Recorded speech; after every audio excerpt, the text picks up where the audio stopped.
गांव में मेघना और कोमल नाम की दो बहनें रहती थीं।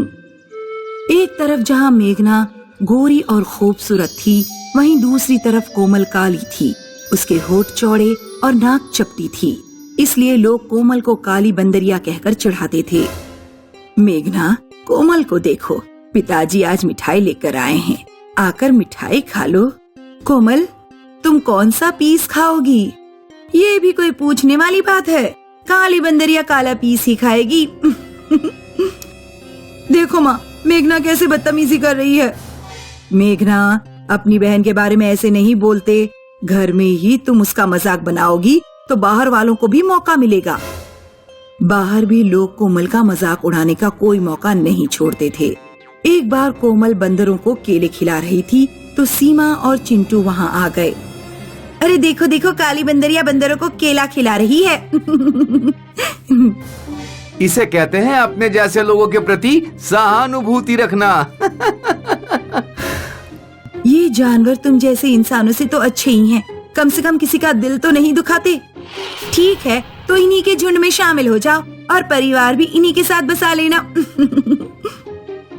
कोमल को इंसानों से प्रेम नहीं मिलता था, इसलिए वो जानवरों से बहुत प्यार करती थी। कभी कुत्तों को खाना खिलाती, कभी बिल्ली को दूध पिलाती। एक बार कोमल जब सुबह सुबह जंगल में घूमने आई तो उसने देखा कि एक चील घायल अवस्था में पड़ी हुई है। पतंग के मांझे से चील का पर कट गया था।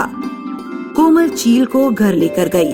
उसने चील का पर सिला, उसे पीने को पानी दिया और खाने को खाना दिया। कुछ दिनों में जब चील ठीक हो गई तो कोमल उसे जंगल में छोड़ने गई। जैसे ही उसने चील को छोड़ा, चील ने एक औरत का रूप ले लिया। मैं रूपनगर की जादूगरनी माया हूँ।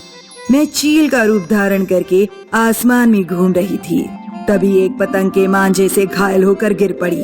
तुमने मेरी बहुत सेवा की है, इसलिए मैं तुम्हें इनाम में कुछ देना चाहती हूँ। जादूगरनी कोमल को एक जादुई स्प्रे देती है। ये लो जादुई स्प्रे, इसे अपने ऊपर छिड़क कर तुम किसी भी जानवर का रूप धारण कर सकती हो। जब इंसान के रूप में वापस आना हो तो कहना आब्राकाडाब्रा। जादूगरनी कोमल को जादुई स्प्रे देकर चली जाती है। क्या वाकई जादुई स्प्रे काम करता है?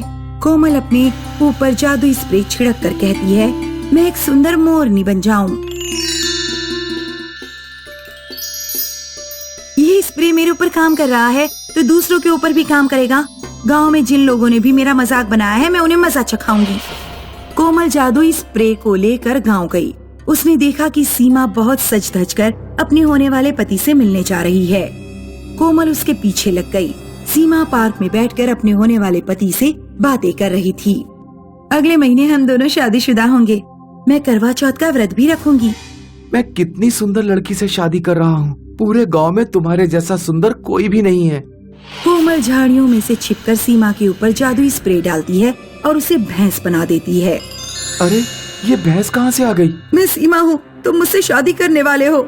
मैं एक भैंस से शादी नहीं कर सकता, भागो। अब आया कुछ मजा। अब चिंटुआ की बारी। चिंटू अपने घर पर गाय का दूध पी रहा था। कोमल उसके पीछे चुपके से जाती है और चिंटू पर जादुई स्प्रे छिड़क कर उसे कुत्ता बना देती है। फिर वो चिंटू की माँ से कहती है, आंटी जी जल्दी यहाँ आओ, देखो कुत्ता तुम्हारी गाय का सारा दूध पी गया। अरे राम राम राम। चिंटू की माँ कुत्ते यानी चिंटू की डंडे से पिटाई करना शुरू कर देती है। अब मेरी प्यारी बहन मेघना की बारी। कोमल अपने घर पहुँचती है। अरे काली बंदरिया आ गई, क्या तू बंदरों के साथ घूम रही थी? अभी बताती हूँ तुझे। कोमल मेघना को काली बंदरिया बना देती है। मम्मी ये क्या हो गया, मैं बंदरिया बन गई। इस तरह कोमल ने गांव के बहुत लोगों को जानवर बना दिया। पूरा गांव शोर मचाने लगा। किसी का भाई तो किसी की बेटी जानवर बन गए थे। एक दिन जादूगरनी जब गांव के ऊपर से गुजर रही थी तो उसने गांव के लोगों के रोने की आवाज सुनी। वो नीचे उतर कर आई और गांव वालों से रोने का कारण पूछने लगी।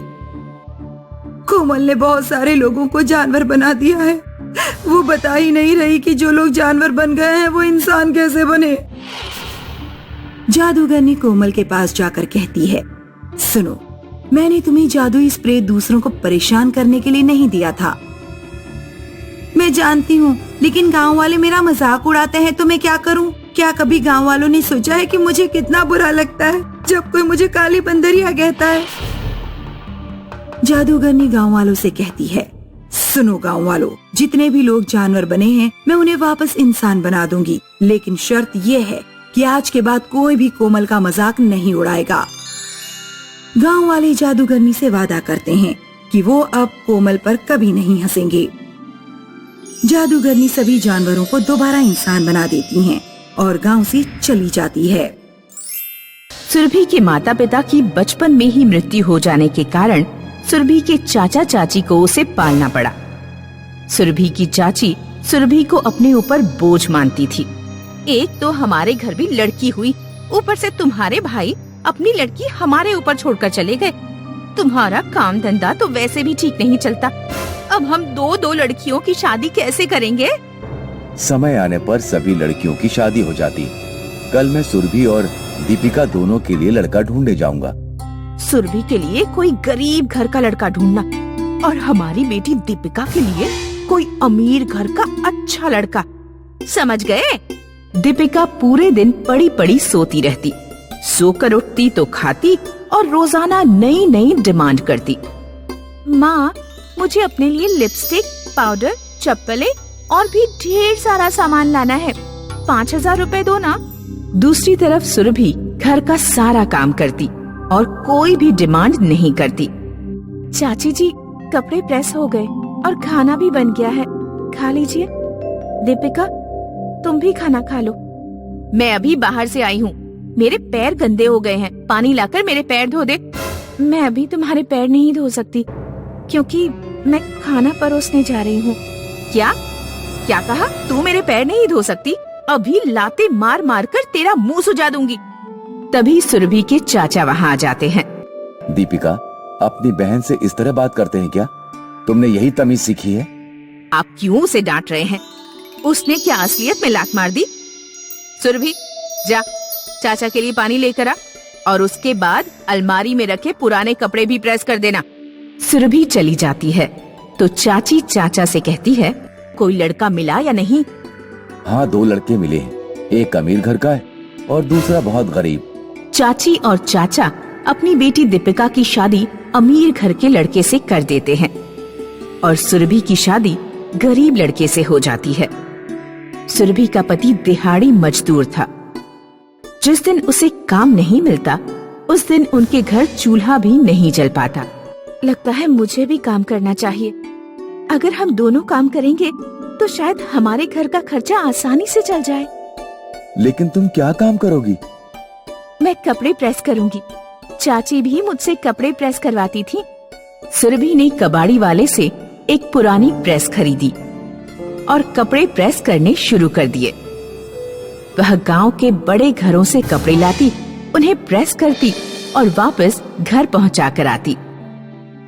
एक दिन एक बूढ़ी औरत सुरभि के गांव से गुजर रही थी। अचानक तेज बारिश शुरू हो गई और बूढ़ी अम्मा के सारे कपड़े भीग गए। अरे राम रे, सारे कपड़े भीग गए। मुझे तो अभी बहुत लंबा सफर तय करना है। गीले कपड़े पहने रही तो बीमार पड़ जाऊंगी। बूढ़ी अम्मा ने सुरभि के गेट पर कपड़े प्रेस कराने का बोर्ड लगा देखा। वह घर के अंदर गई। बेटी, मेरे कपड़े भीग गए हैं और मुझे जरा जल्दी निकलना है। क्या तुम मेरे कपड़े सुखा दोगी? हाँ अम्मा, आप कुछ देर के लिए मेरी साड़ी पहन लीजिए और अपनी साड़ी मुझे उतार कर दे दीजिए। मैं अभी सुखा देती हूँ। सुरभि कुछ ही मिनट में प्रेस से बूढ़ी औरत की साड़ी सुखा देती है। बेटिया, मेरे पास तुम्हें देने के लिए पैसे नहीं हैं। कोई बात नहीं अम्मा, आप तो मेरी माँ समान हैं। बूढ़ी औरत सुरभि को अपना आशीर्वाद और दुआएं देकर चली जाती है। अगले दिन सुरभि ने कपड़ों पर प्रेस रखी तो कपड़ा सोने का बन गया। अरे ये क्या हो गया? ये कपड़ा तो सोने का बन गया। सुरभि ने फिर दूसरे कपड़ों पर भी प्रेस रखकर देखी। जिस भी कपड़े पर प्रेस रखी जाती, कपड़ा सोने का बन जाता। अजीब, सुनिए, देखिए ये क्या हो रहा है। लगता है कल जो बूढ़ी अम्मा हमारे घर आई थी, ये सब उन्हीं के आशीर्वाद से हो रहा है। सुरभि और सुरभि का पति सोना देने वाली प्रेस से जल्द ही अमीर हो जाते हैं।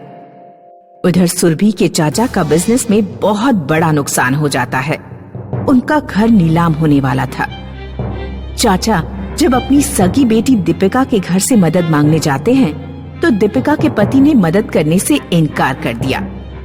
सुरभि को जब यह बात पता लगी कि चाचा का घर नीलाम होने वाला है तो उसने वह घर खरीद लिया और चाचा चाची के पास जाकर बोली, चाचा, आपका घर आपसे कोई नहीं छीन सकता।